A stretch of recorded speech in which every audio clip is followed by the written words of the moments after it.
Председатель Си Цзиньпинь, дорогой друг, я очень рад вас видеть.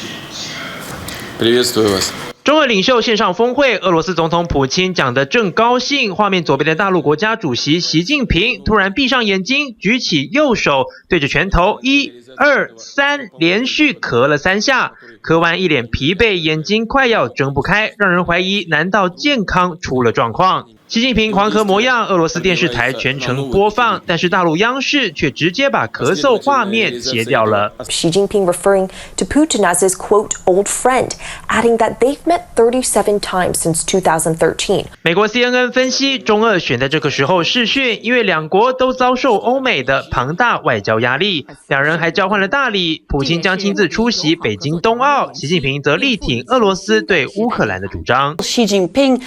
coming behind Vladimir Putin's view on the demands, the proposals that Russia is putting forward regarding Ukraine, specifically the request that that sphere of influence around its borders essentially be preserved and that NATO not expand. 峰会当天，美国和俄罗斯都在印太海域测试了新武器。